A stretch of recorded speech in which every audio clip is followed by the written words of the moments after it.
Hello, everyone, and welcome back to Politics Now. We're talking about modern politics and modern America. And today we're going to be looking at potential running mates for Republican frontrunner Donald Trump. So there are a lot of potential picks for Trump in this race. Trump needs to choose wisely because his vice president pick will show the direction of his campaign. We're going to be looking at 10 potential picks that I could see being in the running for being the vice president. Do most of these have a good chance of happening? No. So with all of that out of the way, let's start off with our first potential pick, Ron DeSantis. Running through a convenience store with an alligator in his hands. DeSantis is a very interesting case because he is both the strongest and weakest potential pick. He carries a lot of support even though he's losing in the primary polls, but also it would be a pretty stupid idea for Donald Trump to pick him as vice president. DeSantis would not be a very good successor if Trump were to die because he would most likely become a squishy rhino president. Not to mention a vice president debate with DeSantis would be a tough ordeal because DeSantis is not very good at debating, which would kind of hurt Trump in the polls. The main problem with the Trump-DeSantis run is the betrayal that would be felt from Trump's base for acting like a return to his 2016 running strategy, and then to go back and brand himself as an ally to the establishment by putting Ron on the ticket. That base should be Trump's main focus in 2024. He needs to turn out that white working-class base in the swing states in order to win the presidency. 2020 was evidence of what happens when Trump doesn't turn out the base. DeSantis has more negatives than benefits he brings to the table, and for that he gets a 4 out of 10. Where's the concern for the United States? Well, it's not my concern. Next up, we have Trump's previous running mate, Mike Pence. Now, Mike Pence would be a reasonable candidate for vice president if 2020 didn't happen. Ever since 2020, Pence has been in an all-out assault on his past with Trump and has completely burned the bridges built with Trump. Usually you don't pick a running mate who has been a 3-year-long campaign to slander you at any chance he has. Trump picking Mike Pence as his running mate again would kind of be like if Trump picked Jeb Bush for his running mate in 2016. Pence carries all of the baggage that Jeb would carry if he was the running mate for 2016. Both spent tons of time slandering Trump any chance they got. Both are complete neocons that disagree with Trump on almost every single issue, and both ruined their campaign in 3 seconds. Your concern is that the Ukrainians, a country most people can't find on a map, who've received tens of billions of U.S. tax dollars, don't have enough tanks. I think it's a fair question to ask, where's the concern for the United States in that? Well, it's not my concern. I think the next president needs to be a lot quieter, but send a signal that we're prepared to act in the national security interests of this country to get back in the business of creating a more peaceful world. Please clap. Pence really was only picked in 2016 to appeal to evangelicals, and that's it. He's a pretty weak pick, and overall, he gets a 3 out of 10. Very weak candidate. Okay, so we got an interesting one here, RFK Jr. Now, before someone starts slamming on their keyboard saying, RFK Jr. already said he wouldn't want to be a running mate for Trump, I know that. I'm still going to talk about him anyways. RFK Jr. being Trump's running mate would be very weird to see because the only thing that they really agree on is Ukraine. Outside of that, they don't agree on anything. It would kind of be like Mike Pence, except Mike Pence and Trump agree on some issues, definitely a lot more than RFK Jr. agrees with Trump. And an RFK Jr. running mate would be pretty interesting and could bring some benefits by bringing over some independence and sort of moderating the campaign without going into full neocon territory. But the problem with moderation is that Trump's campaign is built on saying what the average politician won't say. Moderation is the antithesis to the Trump campaign. That's what makes him Trump, and RFK Jr. could retract from that.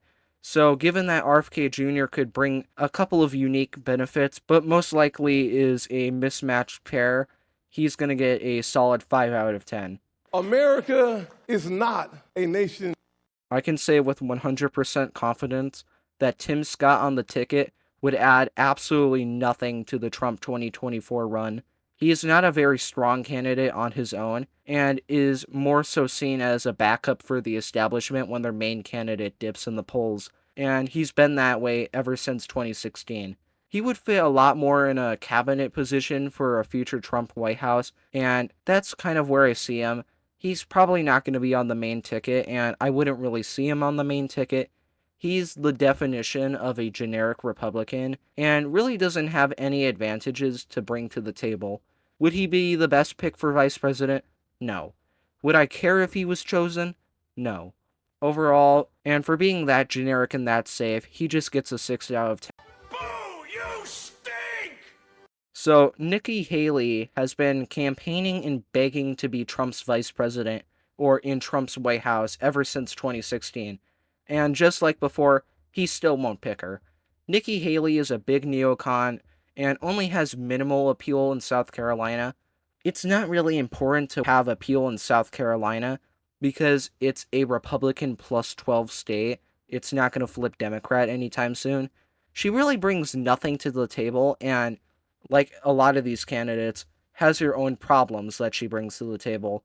There's the problem of her being a big neocon, which is not really good material for a Trump presidency, and she has some past Democratic sympathies, and probably the biggest is that she is very, very close friends with Mitch McConnell and Mitt Romney, and Mitch is not exactly doing, well, great nowadays, and he also isn't very liked at all. Nikki Haley is a pick that doesn't really seem to present any upsides with the treasure trove of baggage she comes with, so Trump should probably steer clear of Nikki Haley because overall she is a 2 out of 10 candidate. Hello, your computer has virus. Okay, so far, all of these previous candidates have been a 6 out of 10 or lower. These I would classify as shit candidates, and Trump should probably clear steer of all of these guys. So now finally we have an actually decent candidate, and he's the third guy in the primary race, Vivek Ramaswamy. Ramaswamy is a candidate who is a very appealing guy like Trump because, 1, he's a populist, 2, he was born in Ohio, so he has some Midwestern appeal, which is pretty good, and he also isn't a complete pushover. All things that make this guy a very good option for a running mate. And he's pretty solid on a lot of policies, so I kind of wonder why his stances on trade policies are. We were so close to perfection, and you just had to fuck it up. So Vivek is pretty supportive of Trump when it comes to mostly everything. Most. He would probably be a good running mate for Trump and is generally well liked, so because of that, he gets an 8 out of 10. And the only reason he isn't getting a 10 out of 10 or a 9 out of 10 is because of those fucking embarrassing and awful positions on trade. Good God, it is terrible. Okay, I just included him as a joke, but let's actually look at how it would pan out. So Chris Christie as Trump's vice president would be a very interesting and also a very confusing thing to see. Because one of the harshest critics of Trump in any election is Chris Christie. He is not only the most passionately anti-Trump candidate in the primary race so far, but he is also a walking meme. He's been a meme his entire career, from when he was governor all the way to today. And he joins the race for the free food because he doesn't have any real support to win a nomination. He just sits there and joins whenever he feels like it and stuffs his face during the dinners. Considering Trump would have to deal with this 3,000-pound meme as his running mate, it would severely hurt his reputation and judgment. While he is a 1 out of 10 pick for the nomination, I gotta admit, Vice President Christie would be pretty funny. Her dog or her cat was named Vagina. Alright, Glenn Youngkin is the best okay option in this whole video. He has potential to obtain a higher office and follow in the footsteps of Trump. Even though he has potential and is solid on the issues, it's a bit too early. Glenn Youngkin running for vice president would be him making the same mistake that Ron DeSantis made by joining the 2024 primary. He should serve his full 2 terms and work on dealing with Virginia until 2028. He would be a fine vice president, but he would be better as a successor to Trump in 2028. We need a replacement for DeSantis as the successor, and Youngkin can probably be that candidate. So, for this election, he would be an 8 out of 10 because he should probably stay in Virginia and serve his terms. If it was 2028, he would be a great choice. After the solid candidate that was Glenn Youngkin, let's talk about a pretty shit pick for a running mate, Ted Cruz. Ted Cruz lost to Trump in 2016 and has stayed away from Trump after 2016 to remain a Texan senator, and that's pretty much what he's done ever since. Ted Cruz joining the Trump campaign would not only be unlikely, but he would also be a terrible candidate. Ted Cruz has no regional appeal in important areas since the only area he has appeal in is Texas, which already is a very likely Republican state, and even then, he's very unpopular in Texas, so he doesn't even have appeal there. He consistently polls very low and is disapproved by a ton of Republican voters in Texas. Trump running with Cruz would add no advantage to winning Texas by a larger majority, which wouldn't even matter, but would also come with the problems that Ted Cruz has in his own personal campaigns. Ted Cruz brings nothing to the table and would most likely drag Trump down, making winning the election that much harder. He's a shit pick for vice president and is a dismal 4 out of 10. The green M&M you'll notice is sexy. Tucker Carlson is the craziest choice for a running mate, but somehow he ends up being a 10 out of 10. Tucker Carlson has been more invested in the election ever since he got kicked out from Fox News. Tucker has been sort of flirting with running for office for a while, and multiple candidates suggested that he should join the race. A Trump-Tucker campaign would ironically be a great duo because Tucker Carlson has such wide appeal from his days at Fox News, and he also would debate very well by using his interview skills against Kamala in the vice president debate. Tucker Carlson is a very intelligent and charismatic person, as not only would he be a good vice president, but he would also be a great successor. Tucker is the best option out of all of these, and he would be a great running mate, so he's a 10 out of 10.